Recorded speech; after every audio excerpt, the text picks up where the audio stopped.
கர்த்தருக்குள் பிரியமானவர்களே, November 15 Elon G white அம்மையார் அவர்களுடைய மாரநாதா புத்தகம், பக்கம் 637. இன்றைய தியானத்திற்காக தெரிந்து கொள்ளப்பட்ட தலைப்பானது ராஜாவை நம் கண்களால் காண்போம். வசனம் ஏசாயா 33வது அதிகாரம் 17வது வசனம். உன் கண்கள் ராஜாவை மகிமை பொருந்தினவராக காணும், தூரத்தில் உள்ள தேசத்தையும் பார்க்கும். ராஜாவை அவருடைய அழகிலே நாம் பார்க்க விரும்பினால், முதலாவது இங்கே அதற்கு பாத்திரராக நடந்து கொள்ள வேண்டும். சிறு பிள்ளைத்தனத்தை முதலாவது விட்டுவிட வேண்டும். நம்மை கோபப்படுத்தும் பொழுது நாம் அமைதலாக இருக்க கடவும். மௌனமே சரியான பதிலாக அமைகிற சூழ்நிலைகளும் உண்டு. தேவனுடைய குமாரரும் குமாரத்திகளும் என்று அழைக்கப்படுவதற்கேற்ப பொறுமையையும் சகிப்புத்தன்மையையும் தயவையும் நாம் காண்பிக்க வேண்டும். கிறிஸ்துவை முழுமையாக விசுவாசிக்க வேண்டும், நம்ப வேண்டும், அவரை சார்ந்திருக்க வேண்டும். கிறிஸ்துவின் அடிச்சுவடுகளை பின்பற்ற வேண்டும். ஒருவன் என் பின்னே வர விரும்பினால் அவன் தன்னைத்தான் வெறுத்து தன் சிலுவையை அனுதினமும் எடுத்துக்கொண்டு என்னை பின்பற்ற கடவன். ஒருவேளை அமைதியாக இருக்க வேண்டிய நேரத்தில் அமைதியாக இருக்கக்கூடாதபடிக்கு அந்த சிலுவை ஒரு பாரமாக இருக்கலாம். அந்த சூழ்நிலையில் அமைதியாக இருப்பதும் மிக வேதனையான ஒழுங்குமுறையாக இருக்கலாம். ஆனாலும் தீமையை வெல்ல கோபமான புயல் அடிப்பதை போன்ற வார்த்தைகளை விட மௌனமே அதிக வல்லமையுள்ளது என்று நான் உங்களுக்கு உறுதியாக சொல்லுகிறேன்.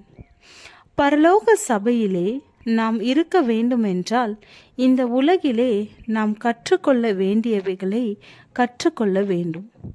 நமது இரட்சகர் ஜீவ தண்ணீர் அண்டைக்கு நம்மை நடத்தி சென்று நாம் புரிந்து கொள்ளாத அநேக காரியங்களை நமக்கு விளக்கி சொல்லவிருக்கிற மேலோக பள்ளிக்கு ஆயத்தப்படுவதற்கு எவைகளையெல்லாம் நமக்கு கற்றுத்தர கிறிஸ்து விரும்புகிறாரோ அவைகளை நாம் கற்றுக்கொள்ள வேண்டும்.